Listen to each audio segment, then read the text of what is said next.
J'ai longtemps erré cœur rebelle, mais j'entends ta voix qui m'appelle. Au pied de ta croix maintenant, tout confus, brisé, je me rends. Blanc, blanc, plus blanc que neige, blanc, plus blanc que neige, lavé dans le sang de l'agneau, je serai plus blanc que la neige.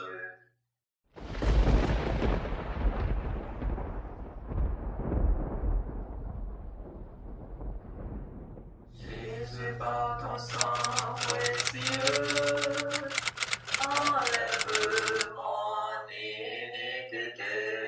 Women should remain silent in the churches. They are not allowed to speak, but must be in submission, as the law says. If they want to inquire about something, they should ask their own husbands at home. For it is disgraceful for a woman to speak in the church. Samuel said to Saul, I am the one the Lord sent to anoint you king over his people Israel. So listen now to the message from the Lord. This is what the Lord Almighty says. I will punish the Amalekites.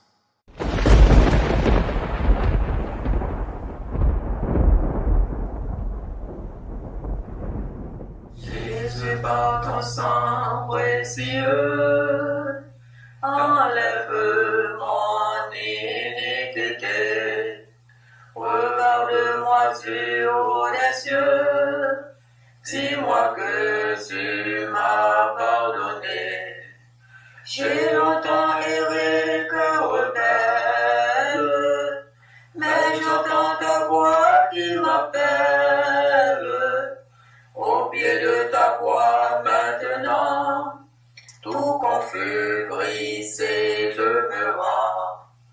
Blanc, blanc, plus blanc que neige, blanc, plus blanc que neige, lavé dans le sang de l'agneau, je serai plus blanc que la neige. Now go, attack the Amalekites, and totally destroy all that belongs to them. Do not spare them. Put to death men and women, children and infants, cattle and sheep, camels and donkeys. 1 Samuel 15.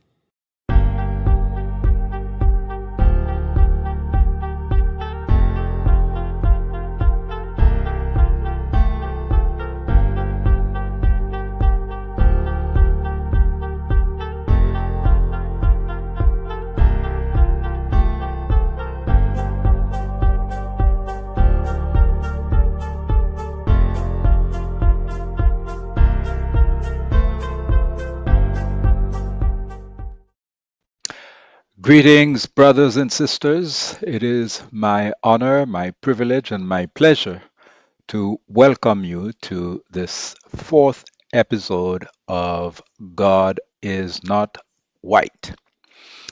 We have a information-filled hour to share with you, and we hope that you are in the best of spirits, and we encourage you to get busy on your telephone, on your computers, to get ready to comment, to ask questions, and also to like and to share the YouTube link or the Facebook link with family and friends, people you know might be interested in the topic. My name is Ayiti, and I live in Ottawa, Gatineau, which is the capital city of Canada. And I will be spending the next few weeks going over this material and hoping that we will together gain new insight in the relationship that we, sons and daughters of Africa who've been displaced, those of us who were born in Jamaica, in the United States, in Canada, in Haiti, in the Caribbean in general, in Latin America, some of us even in Europe, uh, basically we are living a time of great awakening on the African continent and outside. And we hope that this program is one contribution to the self repair initiatives that Africans, sons and daughters of Africa, who have survived white terrorism are doing for themselves. And we also hope that by sharing this material, by covering this material together, we will help others who are non African to gain insight on what we have been living together over the past few centuries as a result of this violent confrontation between the invading Europeans and the people who, in Africa and in the Americas in particular, have survived, resisted, and offered alternatives to the way we are living so far. Today, we will get into a new chapter, which is the discussion of religion, but this time specifically starting with how Haitians got acquainted with the Christian religion. And so I have a slide presentation that I will share with you now, and I hope that you will find it informative. Yes, the topic today is how did Christianity arrive in Haiti? It might sound like something that's known, understood, because of course, when I say arrive in Haiti, this is because we are dealing with the first settlement of the Christians when they arrived in the Americas. But obviously, once in Haiti, they became present in the rest of the Americas. And for all intents and purposes, this is really anchoring it on my personal experience to make it easier, but really, do not be annoyed by that. Okay, so if we anchor it on Haiti, we need to talk about this particular land, and we will be talking about who inhabited that island. What do we know about them, those people, and then what happened to them. And so on this slide, you will see the original names, the native names of the various islands of the Caribbean. And of course, they had specific names for regions of North and South America as well. And so the particular island we're talking about here, the name that we are certain that the native people used for that island situated between Jamaica, Cuba, and Boriken, it's Ayiti. It's not certain about what the spelling was, but later the term Quisqueya was also introduced, but we are not very certain about that because there are some other reasons why this term might have been introduced in order to create confusion that's not really necessary. And so we will be speaking about who these Arawak speaking First Nations of the Caribbean were, how they came to encounter three strange boats which landed first in the Bahamas in October 1492 and then proceeded to go to Haiti where the first settlements were established by those invading Christian forces. And then Africans returned to the Americas in chains made in Europe. And then we will take a look at what Christian leaders and institutions have been doing on slave colonies during that period of enslavement, kidnapping, displacement, the Mahafa. And then we will talk about religion in Haiti post-abolitionist revolution, that is from 1805, 1804 to the present time. Okay, so we've set the table. We're moving quite fast. Okay, there are many people who lived in those territories. But when we talk about those who were on the island of Haiti, we are talking about an Arawak speaking people, we are told, lived all the way to the Floridas in the what is now called the United States, but all the way to Venezuela. And so we're not sure what the numbers were, but it is for some historians up to 1.5 million people that we're talking about. People who had organized themselves politically, who had organized themselves socially, of course. This image here that we see is referring to folks who were living in Suriname and Guyana. But it's a very diverse group of individuals that inhabited the Americas during that period of time. And, in terms of how they used to move around, we are told that they used they used to make very, very long and large canoes that could carry lots of people. And of course, they had the smaller canoes as well. The way they organized their houses around fields where they play soccer, something that we see in South America with the Mayas as well. Okay, so we don't know exactly how much influence one had on the other, but for what we are covering today here, I just wanted to, state and emphasize the fact that there's a diverse group of people that inhabited the territories, including the islands.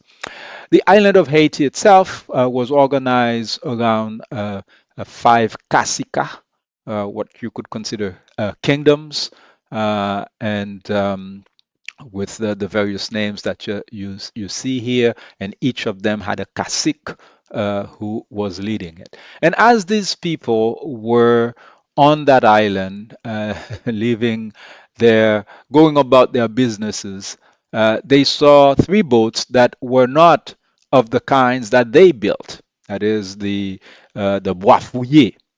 Okay, it's very difficult to know what they were thinking when they saw these strange folks arrive, but we are told that it wasn't the first foreigners that they encountered. For instance, they encountered, according to the reports that we get later on from the Europeans, they had encountered Africans who had come and exchanged with them. But it was a different kind of people who came this time around. As we see in this account here, very early, there was an attack by more than 2,000 natives, and Christopher Columbus, who led those 3 boats, the Pinta, Nina, and Santa Maria, who arrived from Europe. They had an underling. So Columbus had an underling, Alonso de Ojeda, bring him 3 leaders whom Columbus then ordered publicly beheaded. Ojeda also ordered his men to grab another native, bring him to the middle of his village, and cut off his ears in retribution for the natives failing to be helpful to the Spaniards when fording a stream. So this is just one brief statement of those early encounters between the Arawak people of Haiti and the Europeans who had landed on them. Another very famous story that we get also from Bartholomew de las Casas, which was a priest who had written about the voyages of Christopher Colombo. He said that this cacique, this chief, was actually on the island of Haiti, and the Europeans were chasing him. He took a boat and went to Cuba, which is right beside Haiti, and there they captured him, and they were about to murder him at stake. And the priest offered to baptize him, and that famous discussion here between the two. And there's quite a lot more that you should spend the time to learn about Cacique Atwe. But essentially, he asked the priest, what will this baptism do for him? And the priest says, well, this is for your soul. And then, so you can go to heaven. And then he says, well, what about the Spaniards?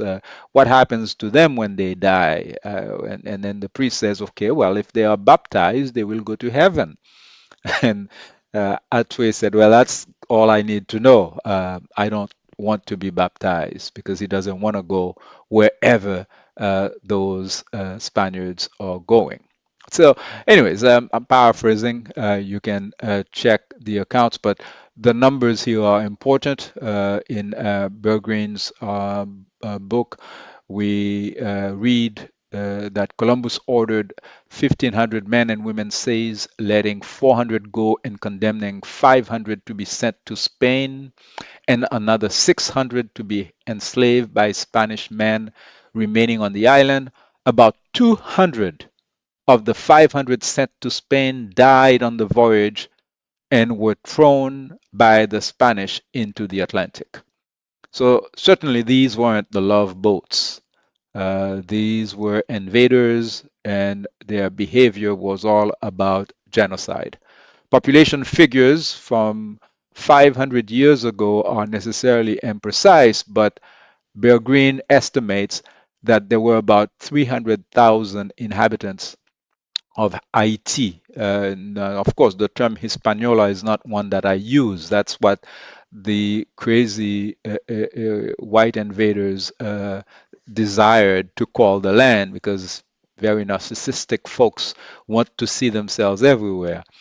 Anyways, the numbers are important. Between 1494 and 1496, 100,000 of the Arawak people died, half due to mass suicide. In 1508, the population was down to 60,000. Okay, so we're saying that they arrived in 1492.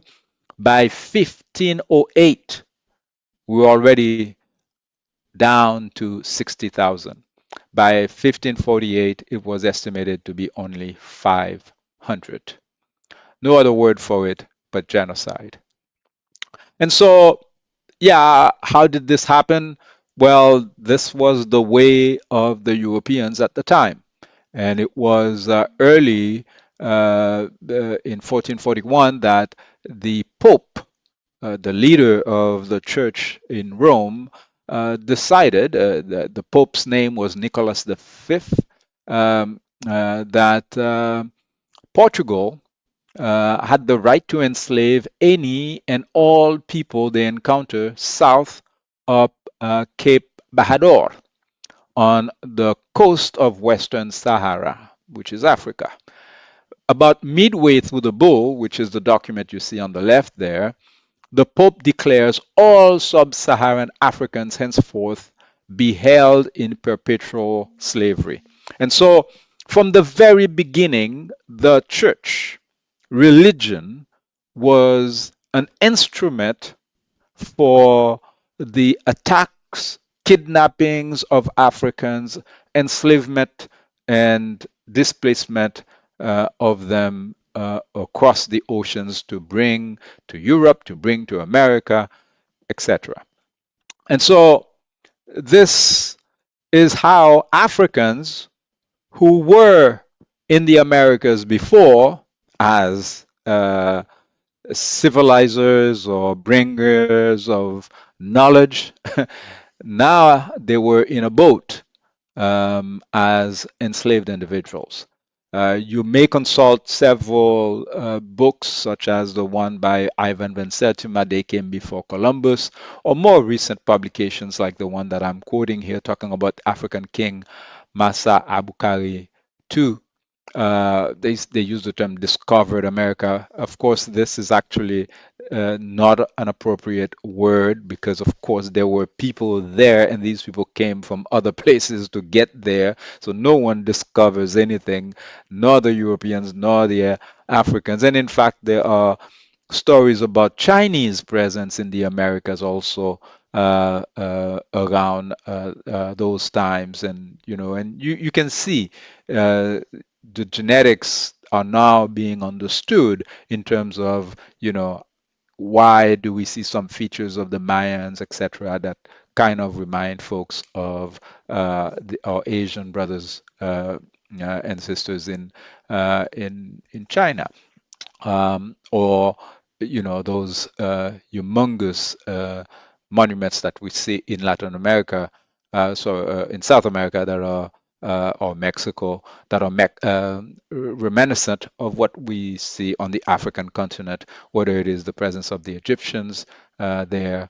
All of that is becoming clearer now that we're no longer, limited to the framework of white supremacist propaganda passing as history. And so Bartolomeu de las Casas, a quote from one of his reports here, he was talking about Columbus wanting to investigate the report of the Arawaks, that they are calling Indians, because the fools thought that they were going to India, of Haiti, that they are calling Hispaniola, who said that there had come to the island from the south and southeast a black people who have the tops of their spears made of a metal which they call guanine, of which he had sent samples to the sovereigns to have them assayed. When it was found that of 32 parts, 18 were of gold, 6 of silver, and 8 of copper. And of course, they describe how this is the type of gold that was being mined in Africa around those times. In any case, what we're talking about here is the arrival of Africans on the island of Haiti by 1499. Some historians say 1503. But again, the church was a major part of the enterprise. And when we say the church, because this is the same time of the Reformation of the Christian faith in Europe, you are talking about the presence of Catholics, Protestants, Jews, and Arabs. All of them, that is Muslim Arabs, all of them involved in this thing. So you could have a boat like the Jesus of Lubeck, which was owned by the Queen of England, Elizabeth I. She was dealing with John Hawkins. You could have Jewish investors in there, kidnappers, or you could also have on land, many of the folks who were kidnapping the Africans were Muslim. So all of the religions were involved. And when it comes to Catholic as opposed to Protestant, you had the famous case, and you saw in the introduction there, what was his name there? John Brown, oh boy, I forgot the name here, who was with the Amazing Grace, anyways, who was singing there. These are people who were involved in the slave trade. Now, what were they doing? What were the Christian leaders and institutions doing on these institutions, on the slave colonies? An example here is Father Folk of Cayenne, who's quoted in Les Marrons de la Liberté, a book by Jean Fouchard that I really recommend folks who are interested in the topic, where he basically said, "Remember, my dear children, I said to them, that although you are slaves, you are nevertheless Christians like your masters, that you have made profession since your baptism of the same religion as them, which teaches you that those who do not live Christianly fall after their death into hell. What misfortune for you!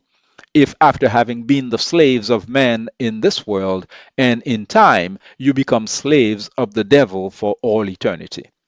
This misfortune will infallibly happen to you if you do not return to your duty, since you are in an habitual state of damnation. Because without speaking of the harm you do to your masters by depriving them of your work, you do not hear Mass on holy days. You do not approach the altar of sacraments. Come to me, dear children."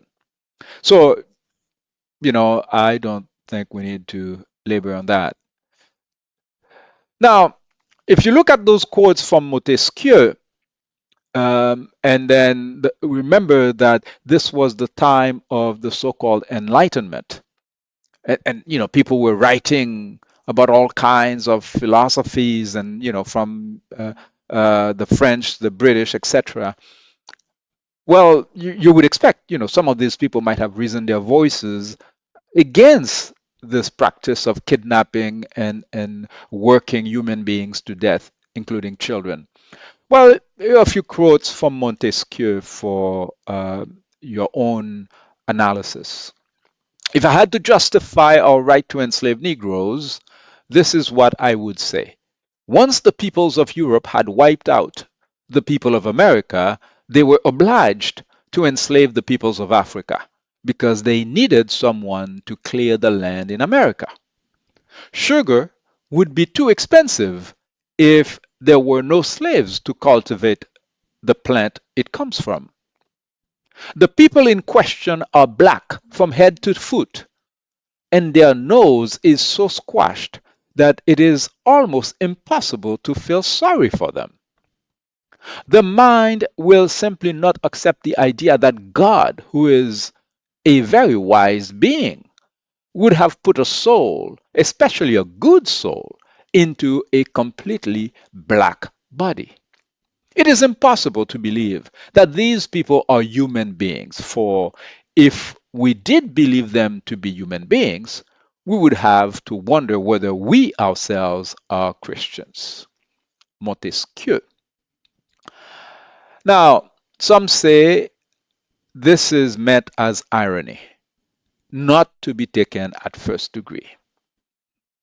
The author of L'Esprit des Lois tells us, "Small minds exaggerate the injustice done to the Africans, for if it was as bad as they would have us believe, would it not have crossed the minds of the princes of Europe, who together make so many pointless treatises, to have drawn up a general convention to promote compassion and mercy?" We could debate whether this was indeed irony or whether Montesquieu wrote exactly what he thought. Suffice it to say, when you look at the history, there is a pattern that remains, and you will see that as we move into the next half hour. Yes, so in books written by Haitian sociologist Lénaire Curbon, for instance, Dieu dans le vaudou haïtien, and many others, he tells us how there were priests in Haiti who started to side with the Africans, namely among them the Jesuits. And people who study this know the Jesuits were often used as spies who befriend the natives to gather information so that the armies of the Europeans can later on attack. So it's difficult to know whether these things happened because they were befriending the natives or they were actually siding with them for real. Suffice it to say, though, that the church expelled a number of Jesuits in 1763 because they wanted to teach Africans in Creole, in the native language that was created on the island and that they all mastered. Okay, so there are many priests who got in trouble because they were preaching the right of the Africans to revolt, such as Père Cachetan, who was so identified. Now, were these priests such as those who actually apparently helped the revolted Africans doing so out of altruism, or was it a case of them looking to see where the pendulum is shifting and preserving their own persons by siding with the people who were uh, uh, having the upper hand once the revolution had started? That's very difficult to know. What happened, though, is that revolution did happen. Africans rose, and on the evening of the 14th and the 15th of August 1791, they had an oath to die rather than to remain slaves. And for 14 years, the revolution, the struggle took place and took many forms until the actual liberation of Haiti. And so there's a quote here that one of the leaders, Boukman, there were some stories about whether Boukman was first enslaved on the neighboring island of Jamaica and then taken to Haiti. Really, for all intents and purposes, we have no way of verifying that. I myself fell in that trap in writing Vive Bon Dia Ba Religion, referring to, for instance, the fact that, according to some, the name Boukman is linked to his presence on the island of Jamaica, and that this is a name that was attributed to folks who had the book, the Quran with them. Honestly, there is no verification of that whatsoever. And in fact, some research has shown that there were white Europeans named Boukman. They spelled it differently, but it's basically Boukman on the island, and they were all, white folks from Europe that had nothing to do with the situation of, that is described in that theory. Okay, so the fact is, though, from what we've heard at that meeting, there would have been all kinds of speeches, and one of those speeches is a direct rejection of the image of the white God. Get rid of images of the white God who thirst for our tears. Listen to freedom speaking from all of our hearts. Were these exact words, not in English, but in any language, uttered ever that evening? Very difficult to know. Suffice it to say, the revolts, though, are documented, and the Europeans started to leave the island for those who did not perish as part of the revolution. And what happened? Well, the Africans established a new empire where the basic, most important elements are in Articles 1 and 2, where they state that the people inhabiting the island, formerly called Santo Domingo, hereby agree to form themselves into a free state, sovereign and independent of any other power in the universe, under the name of Empire of Haiti, and slavery is forever abolished. The first to do it ever. And the first time this was done by a people who were enslaved and who rose up and freed themselves. Now, some say, well, yeah, that's because they had a a pledge to the devil.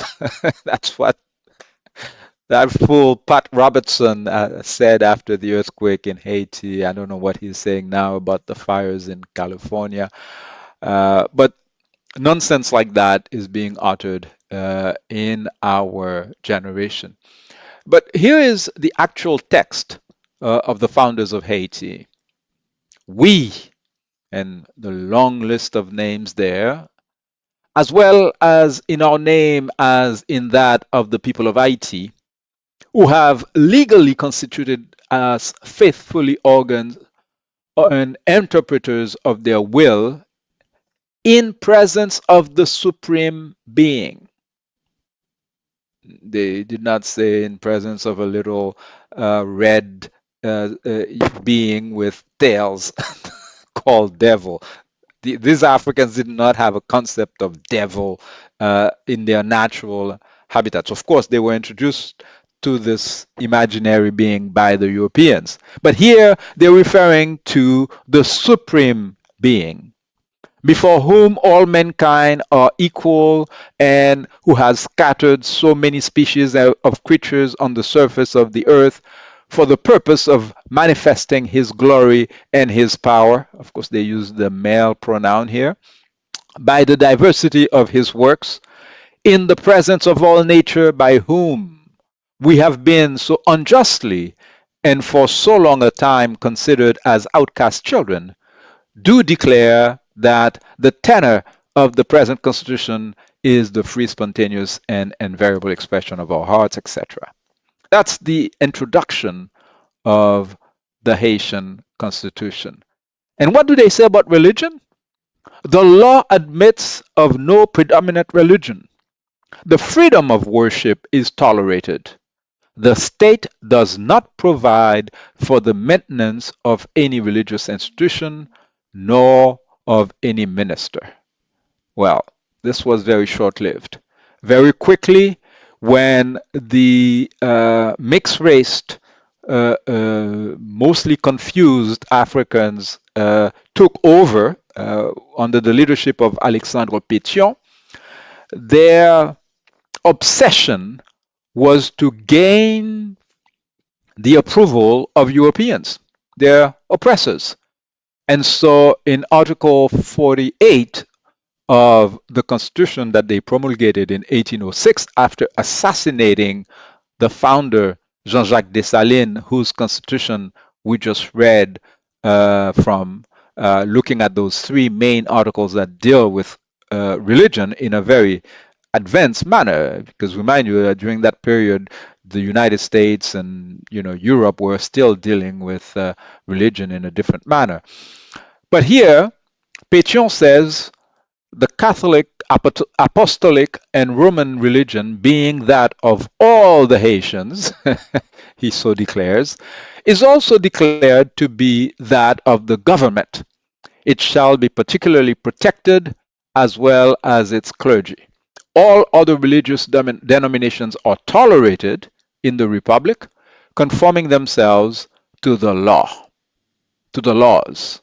Okay, so in any case, what I wanted to highlight here is that Haiti has been derailed since 1806, the assassination of Dessalines, and since then it's been really a fake black republic that is anti-black in its governance, in its laws, such as these things that are declared but also that become the reality, so that every new leader or president of Haiti, there's a mass, a thedium, and things that Europeans don't do anymore, but the people who inherit from their system, it's more difficult for them to get rid of these things. And so The first Protestants arrived in 1816, and then we had Africans who started arriving from the United States because racial slavery was still at play in the United States. And the presidents of Haiti, even the backward thinking folks like Pétion or Boyer, welcomed Africans who were enslaved in the United States, and they introduced that in their constitutions as well. But by 1860, when there was this, what Pétion was looking in his article, I believe it was Article 40, 50, okay, recognition by the Pope. Well, they got it in 1860 under Giffard. Pétion was already dead by then, but you can see in Article 50 is saying the Constitution grants to the President of Haiti the power of soliciting hereafter His Holiness, the Pope, to permit a bishop to reside in this republic to educate for the ministry those of the young Haitians whose inclinations may lead them to receive the ecclesiastic orders. Okay, so really, lost our ways. And then, the conflicts between Christians and voodoo practitioners, and uh, then we enter a period where it became for the Europeans an opportunity to re-enter Haiti, this time as educators, as missionaries. And the missionaries, of course, write all kinds of tales back home in the United States and Europe, saying how they're civilizing the world, they're bringing all kinds of goodies to the natives, and it's so dangerous, and they write books and showing pictures of themselves with the natives. And anyways, in reality, most of these things were cinema. Unfortunately, it wasn't just European missionaries falling into that trap. As I mentioned, my own ancestors who left the United States as African abolitionists entered Haiti in the mid 1800s, and they established the Episcopalian Church in Haiti. And when you read some of the material that they were producing, and of course, they still had links with white Episcopalians, right? Whereas the white Episcopalians didn't want to worship with them in the United States. But once they, such as the Bishop Theodore Oli, was establishing the church in Haiti, he had no resources. In order to pay the priest, he had to beg the rich whites in the United States, and the rich whites, were happy to send, small amounts of money to them, because then they are pushing the agenda of white supremacy, although these were abolitionists. But when you read all of the thinkings that had contaminated the psyche of Africans, whether it is in the United States or in the Caribbean, through indoctrination, white supremacist indoctrination that is being called religion, the Europeans understood that this is to their advantage to support.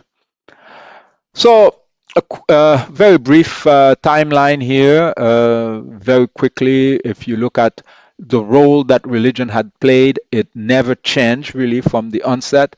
It was that of being an agent of colonization, to be part of the powerful classes. When it comes to, for instance, the fact that they were separating mother with their children, the church never rose a hand against that as an institution. You could have individual priests, like I mentioned earlier, who sided with the Africans, but these were quickly reprimanded by the church itself. And we saw that all the way to the modern times, where, for instance, you would see Mother Teresa, who built a reputation as a humanitarian, being very cozy with the Duvalier ladies there, This is the wife of Duvalier the elder, François Duvalier, and Simone Ovid Duvalier, his wife. And this here is Michelle Bennett Duvalier, the wife of Jean-Claude the Lesser Duvalier, who was totally stupid, became president at the age of 18, left Haiti with millions of dollars with Michelle Bennett, and returned in 2011 as stupid as he had left, never learned a thing in his life. Anyways, don't get me started on that. In any case, it's interesting to see that when Haiti finally had democratic elections in 1990 and 2000, the people elected a priest. And this is the first time a liberation theologian became president in the Americas. This is the time Leonardo Boff and, Gutierrez and all of these people, Father Oscar Romero, of course, was murdered in El Salvador, but Jean-Bertrand Aristide became president of Haiti. And what was the reaction of the church? Well, they stood against him. So like I said, the pattern never changed. The church as an institution, even when some priests became progressive, okay, well, the church stands against them, going all the way to murdering and participating in the murder of Bishop Oscar Romero in El Salvador, and the Catholic nuncio organizing, participating actively in CIA-funded coups against Jean-Bertrand Aristide in 1991 and 2004, both under Papa Bush and Baby Bush. And so if you look today in Haiti, the current U.S. occupation of Haiti that has the white supremacist countries coming together under something called the core group, well, the Catholic nuncio is part of that, playing the same role, the historical role that they've always played. And so I want to state here that the 3 M's, as I presented them at this conference in Caracas, Venezuela in 2018, always worked in tandem. The colonial enterprise used the 3M set of weapons simultaneously, and so does the neocolonial apparatus. The militaries invade and take over territories. The merchants take away all valuable resources, and the missionaries break the native population's mental capacity to resist and reverse the situation. So they never walk around without the churches. And so while you say, well, now they don't really go with missionaries anymore, it's NGOs. Well, it's the same thing. These are just new missionaries. And many of these NGOs have religious affiliation. But the idea is to create a fake goodness that can help you infiltrate. I will go back to my own personal experience here to show that this is not limited to white agents, missionaries. Let's take the example of the Episcopalian Church in Haiti, in which my father was a priest and my grandfather as well. And my grandfather's godfather, Alexandre Baptiste, who is the son of Africans who were enslaved in Haiti, who moved to Savannah, Georgia, and then in the during that trip in 1861, when they went to Haiti with Theodore Holy, he was 17 when we returned to Haiti. Alexandre Baptiste, my grandfather's godfather. Well, guess what happened? When the United States wanted to steal part of Haiti called Môle Saint-Nicolas, and they had tried to pressure even the weak governments that we had at the time to relinquish that territory to the Americans. Well, guess who they recruited? Frederick Douglass, the abolitionist. And Frederick Douglass was close to these men who had left the United States to go to Haiti to establish the Episcopalian Church. In fact, my grandfather's godfather, Alexandre Baptiste, who I was just describing here a few minutes ago, he was the second in command in the U.S. Embassy in Haiti. So he was assisting Frederick Douglass. And their mission was to help the Americans steal Mont Saint Nicolas from the Haitians. Well, it so happens that, and so it's a very interesting thing because at the same time that Alexandre Baptiste was a priest, an ordained minister of the church, he was also the vice consul of the United States in Haiti. Okay? Of course, we're talking here later in the 1890s because it was 1889 and 1891. That's the period, or 1891, 1895, 93, sorry, that Frederick Douglass was stationed in Haiti. In any case, it didn't last long. 2 years after his posting, Frederick Douglass resigned, saying that his conscience would not allow him to do this job because this is unfair to the Haitians. So again, they have always tried to mobilize Africans against their own people. Sometimes it works. In the case of Frederick Douglass, it did not work, and we honor him for it. A few references that I share with you here. Jean Fouchard's book is, very, very good in terms of the key references. Brother Jean Fils-Aimé, I thought I had his book in my hand here, but it's somewhere back there. Dieu dans le vaudou haïtien de Lernec Urbon. Dr. Jean-Bertrand Aristide's Haiti, Poésie philosophique is also available in English. You can find it, I believe, on Amazon. Amela Pumele Uribe's book, La Férocité Blanche. Again, these are just my own references. There are plenty, of course, other books that would give you way more details and credible information on this. My own publications. There's Peter Hallward's Damming the Flood, Ayiti, Aristide, and the Politics of Containment, which is very key to understand how the white supremacist powers, whether it is the United States, Canada, Europe, to this day, gang up on Haitian sovereignty, and they use the church, both Catholic and Protestant, as part of their instruments.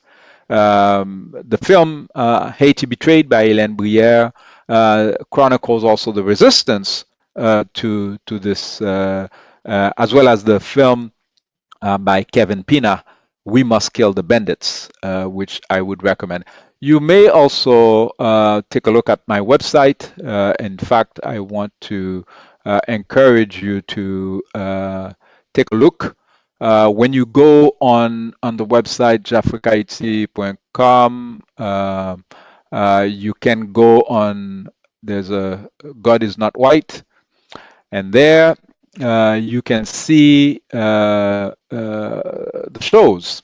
So not only do you have them on YouTube and Facebook and LinkedIn, but if you go on God is Not White, after each episode, I put the most recent episode. And so you can see that was part 3 and part 2, where we, spoke about why do I say praise God.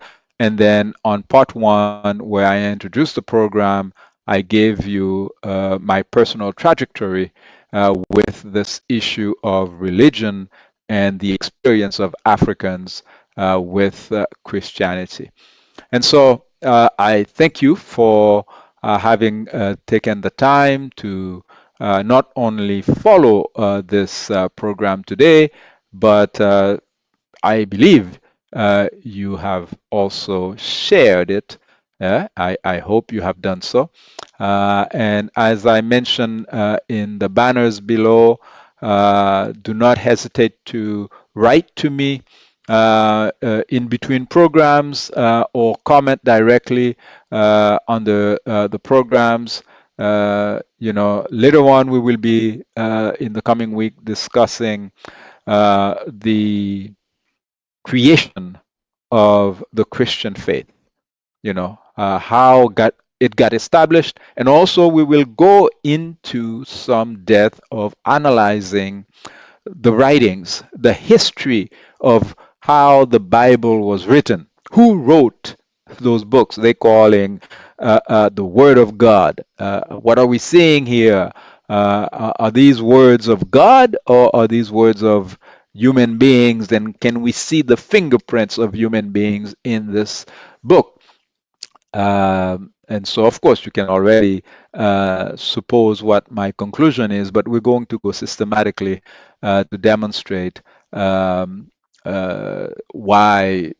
this invented God of the Europeans is rubbish, and that in 2025, people should, free themselves from that thing, especially those of us who have managed somehow to survive white terrorism.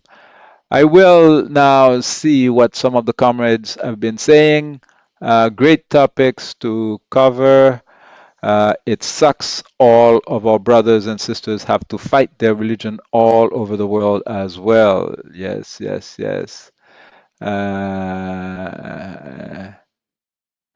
Yes, and you mentioned, why do you have a photo of the dictator Duvalier and his wife with the Pope in Haiti? They committed so many crimes against the innocent people of Haiti in preparation for the Pontiff's arrival. Yeah, indeed. That's a fact. It's a historical fact, and I wanted to share that so that people know that this is where the church sided. It always sided with the dictators, not only in Haiti, but in Latin America as well, with Pinochet and the others. That's how it was. Um, okay.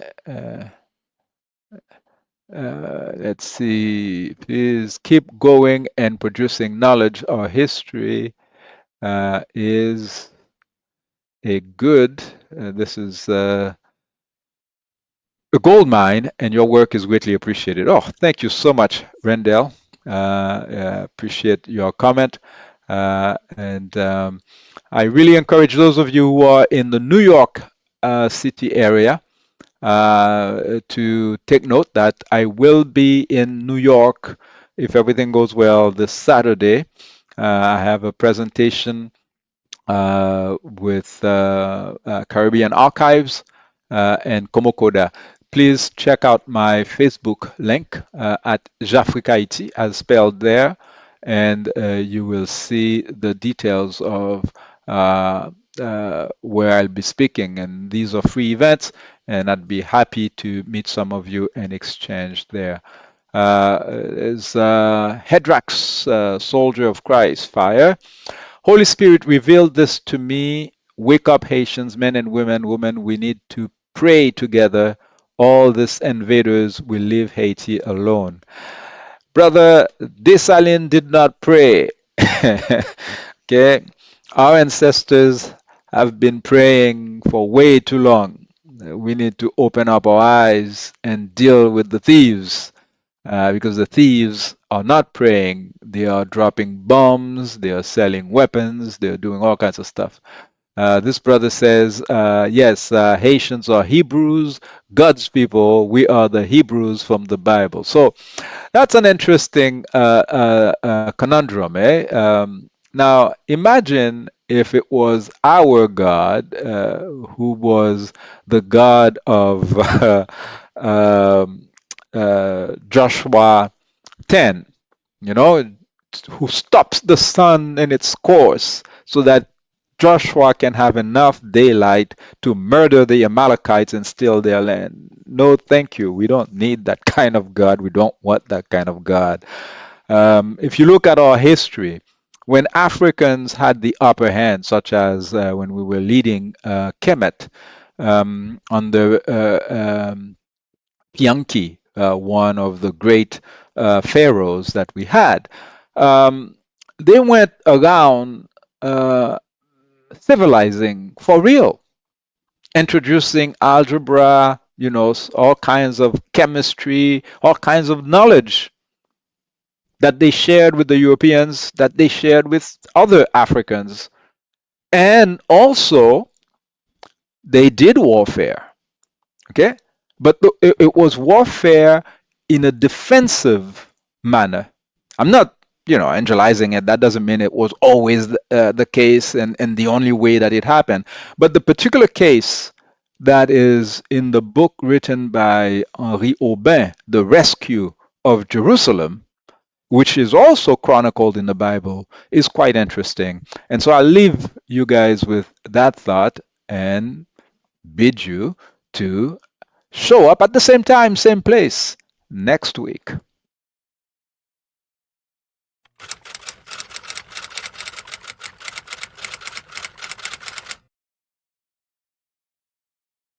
Women should remain silent in the churches. They are not allowed to speak, but must be in submission, as the law says. If they want to inquire about something, they should ask their own husbands at home. For it is disgraceful for a woman to speak in the church. Samuel said to Saul, I am the one the Lord sent to anoint you king over his people Israel. So listen now to the message from the Lord. This is what the Lord Almighty says. I will punish the Amalekites.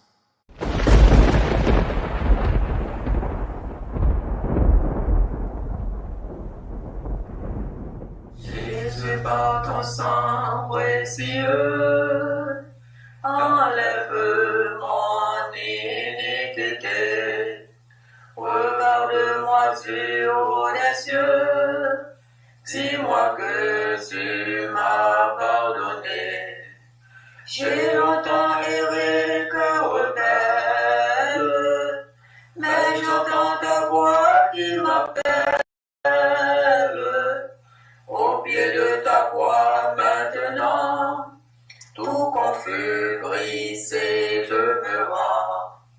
Blanc, plus blanc que neige, blanc, plus blanc que neige, lavé dans le sang de l'agneau, je serai plus blanc que la neige. Now go, attack the Amalekites, and totally destroy all that belongs to them. Do not spare them. Put to death men and women, children and infants, cattle and sheep, camels and donkeys. 1 Samuel 15.